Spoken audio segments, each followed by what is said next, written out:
हाय दोस्तों, आपका फिर से स्वागत है बाइस्कोप वाला चैनल में। आज हम बात करेंगे एक ऐसी थ्रिलर से और एक्शन से भरपूर मूवी की जिसे अगर आपने अभी तक नहीं देखी है तो आपने एक अच्छी मूवी मिस कर दी है। इस मूवी का नाम है the last house on the left. ये मूवी 2009 में रिलीज हुई थी। इस मूवी की शुरुआत होती है जिसमें हम देखते हैं कि दो पुलिस वाले क्रेग नाम के क्रिमिनल को लेकर जा रहे थे। तभी एक दूसरी गाड़ी आकर टकरा जाती है और जिससे दोनों पुलिस वाले काफ़ी जख्मी हो जाते हैं। फिर उस गाड़ी से दो लोग निकलते हैं, फ्रैंकलिन और सैडी। ये दोनों क्रेग के दोस्त थे जो क्रेग को छुड़ाने आए थे। फिर क्रेग अपने दोनों साथियों के साथ मिलकर दोनों पुलिस वाले को बहुत बुरी तरह मार देता है। उसके बाद हम देखते हैं कि एक लड़की मैरी जो अपनी माँ एमा और अपने डैड जॉन जो कि एक डॉक्टर थे के साथ अपने फार्म हाउस पे छुट्टियां मनाने आई है। फिर हमें पता चलता है कि मैरी का एक छोटा भाई भी था जिसकी कुछ दिन पहले एक्सीडेंट में डेथ हो गई थी। उसके लॉकेट को मैरी अपने साथ हमेशा रखती थी। उसके बाद मैरी बोलती है कि वो शहर में अपने एक दोस्त से मिलने जा रही है, लेकिन माँ उसे मना कर देती है। वो बोलती है अकेले नहीं जाओ, किंतु उसके डैड जॉन उसे कार की चाबी देते हैं। फिर वो अपने दोस्त से मिलने उसके दुकान पर चली जाती है जहाँ दोनों बैठकर बातें करते रहते हैं। तो वहाँ पर एक जस्टिन नाम का लड़का होता है जो कि पीछे से उनकी बातें सुन रहा होता है। फिर वो लड़का सामने आकर सिगरेट मांगता है। तो मैरी की फ्रेंड जिसका नाम पेज था वो मना कर देती है। वो बोलती है कि तुम अभी छोटे हो, अंडर एज हो। तो जस्टिन उसे कुछ वाइन की बोतल देने की बात करता है। फिर पेज मान जाती है और सिगरेट दे देती है। उसके बाद जस्टिन बोलता है कि वाइन की बोतल उसके घर पर है, तुम्हें उसे लेने के लिए मेरे घर चलना होगा। तो फिर तीनों जस्टिन के घर के लिए निकलते हैं। मैरी पहले वहाँ बाहर ही वेट करती है। पेज और जस्टिन दोनों अंदर जाते हैं। थोड़ी देर वेट करने के बाद मैरी भी अंदर जाती है तो देखती है कि दोनों बैठ के स्मोक कर रहे हैं। तो मैरी भी साथ में बैठकर स्मोक करने लगती है। तीनों आपस में बात करने लगते हैं और तीनों में एक अच्छी दोस्ती भी हो जाती है। थोड़ी देर बाद अचानक तीन लोग घर के अंदर आते हैं और हम देखते हैं ये तीनों वही लोग थे जिन्होंने पुलिस वालों को मारा था। ये लोग दरअसल जस्टिन के फैमिली वाले थे।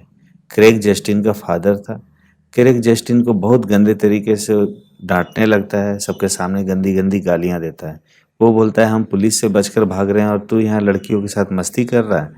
फिर वो मैरी और पेज को पकड़ लेते हैं और उन्हें पीटने लगते हैं। पेज मोबाइल से पुलिस को फ़ोन करने की कोशिश करती है लेकिन फ्रैंकलिन उसके मोबाइल को तोड़ देता है और उसे पीटने लगता है। फिर वो बोलते हैं कि तुम लोग अभी हमारे साथ ही रहोगे क्योंकि पुलिस हमारे पीछे लगी हुई है। मैरी जस्टिन को बोलती है कि हमें जाने दो, हमारी हेल्प करो। लेकिन जस्टिन अपने पिता क्रेग से बहुत डरता था इसलिए वो कुछ भी नहीं बोलता है। उसके बाद क्रेग सभी को गाड़ी में बैठाकर जंगल की तरफ जाने लगता है। मैरी रास्ते को पहचान लेती है, ये उसके फार्म हाउस जाने का रास्ता था। वो भागने की कोशिश करती है और इस दौरान गाड़ी का एक्सीडेंट हो जाता है। इससे क्रेग काफी गुस्सा हो जाता है। तभी पेज निकल कर भागने लगती है तो उसे जाकर फ्रैंकलिन और सेडी पकड़ कर ले आते हैं। क्रेग गुस्से में चाकू से पेज को बुरी तरह से मार देता है। उसके बाद वो मैरी की तरफ जाता है और उसके कपड़े फाड़ देता है। उसके बाद क्रेग अपने बेटे जस्टिन को मैरी का रेप करने के लिए बोलता है, लेकिन जस्टिन काफ़ी डरा हुआ था और वो ये सब करने से मना कर देता है। इस बात पर क्रेग गुस्सा होकर खुद ही मैरी का रेप कर देता है। उसके बाद मैरी को अचानक हाथ में पत्थर मिलता है जिससे वो क्रेग को मार देती है और जंगल की ओर भागती है। तीनों उसका पीछा करते हैं। यह देखकर मैरी नदी में कूद जाती है। क्रेग मैरी को शूट करने लगता है और एक गोली मैरी को लग जाती है। वहीं पर उसकी डेथ हो जाती है। तब तक रात काफ़ी हो चुकी थी और बारिश भी होने लगी थी, इसलिए वो चारों एक फार्म हाउस में चले जाते हैं। और यहाँ हम देखते हैं कि ये मैरी का ही फार्म हाउस है जहाँ उसके पेरेंट्स मैरी का वेट कर रहे थे। ये चारों इस बात से अनजान थे। ये उनसे रात में यहाँ रुकने की जगह देने की रिक्वेस्ट करते हैं। मैरी के पेरेंट्स उन्हें अंदर आने देते हैं। मैरी के डैड जॉन उनके जख्मों पर दवा लगा देता है। उन्हें ये भी एहसास नहीं था कि ये तीनों उनकी बेटी के खातिर है। उसके बाद एमा उन्हें कॉफ़ी देकर बोलती है कि रात में आप लोग यहीं रुक जाओ क्योंकि तेज बारिश हो रही है। जब जस्टिन कॉफ़ी मग रखने अंदर जाता है तो देखता है वहाँ दीवार पर मैरी की फ़ोटो लगी हुई है। वो समझ जाता है कि ये घर मैरी का है और ये दोनों उसके पेरेंट्स हैं। वो कुछ बोल नहीं पाता है क्योंकि वो अपने पिता से बहुत डरता था, लेकिन उसके पास मैरी का लॉकेट था। वो उसको वहीं पर रख देता है और चला जाता है। जब एम्मा अंदर आती है और वो लॉकेट को देखकर डर जाती है। उसे चारों पर शक होने लगता है कि इन्होंने जरूर मेरी बेटी के साथ कुछ किया है। तभी अचानक उन्हें बाहर कुछ आवाज़ सुनाई देती है। वो बाहर जाकर देखते हैं तो वो और कोई नहीं, उनकी बेटी मैरी काफ़ी जख्मी हालत में गिरी हुई थी। उसे इस हालत में देखकर दोनों रोने लगते हैं और उसे किसी तरह उठाकर अंदर ले आते हैं, उसका इलाज करने लगते हैं। उन्हें यह भी पता चल जाता है कि मैरी का रेप हुआ है। वो ये भी समझ गए थे कि ये काम इन चारों का ही है। जॉन बोलता है कि पहले हमें यहाँ से इनसे बचकर निकलना होगा और वो बाहर जाता है बोट को स्टार्ट करने के लिए। इधर अचानक फ्रैंक घर में आ जाता है। वो एम्मा को देखकर बोलता है उसे नींद नहीं आ रही थी, इसीलिए वो इधर चला आया।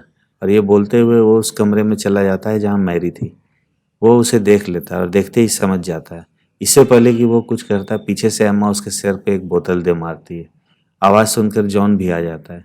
फिर दोनों मिलकर फ्रैंक को बुरी तरह से डिशवाशर में डालकर मार डालते हैं। इसके बाद वो दोनों बाकी तीनों को ढूंढने लगते हैं। सबसे पहले उन्हें जस्टिन मिलता है जो गन लिए हुए था। वो गन जॉन को दे देता है। फिर जॉन अंदर कमरे में जाता है तो देखता है वहाँ सेडी सो रही थी। वो उस पर गोली चला देता है लेकिन गोली उसे लगती नहीं है। उसके बाद जॉन और एमा दोनों मिलकर सेडी को भी मार देते हैं। गोली की आवाज़ सुनकर क्रेग भागकर घर में पहुंचता है तो वहाँ फ्रैंक की लाश देखकर डर जाता है। उसे समझ नहीं आ रहा था कि आखिर हो क्या रहा है। जॉन और एम्मा ने फ्रैंक को क्यों मार दिया। तभी उसकी नज़र बाहर बोट पर पड़ती है और उसमें मैरी को देखकर वो सब कुछ समझ जाता है। तब तक इधर जॉन वहाँ आ जाता है। वो क्रेग को मारने लगता है लेकिन क्रेग काफ़ी ताकतवर था, इस कारण वो जॉन को मारकर गिरा देता है।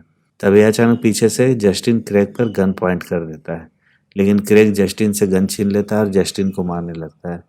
तभी वहाँ पर एमा पहुँच जाती है। फिर तीनों मिलकर क्रेग को बुरी तरह से मारने लगते हैं और क्रेग बेहोश होकर गिर जाता है। उसके बाद जॉन और एमा जस्टिन और मैरी को लेकर वहाँ से चले जाते हैं। अगले सीन में हम देखते हैं कि जॉन वापस आया है। उसने क्रेग को पूरी तरीके से पैरालिसिस कर दिया है और उसके बाद वो क्रेग के सर को एक ओवन में अंदर डालकर मरने के लिए छोड़कर चला जाता है। और इसी के साथ ये मूवी एक अच्छे क्लाइमैक्स के साथ एंड कर जाती है।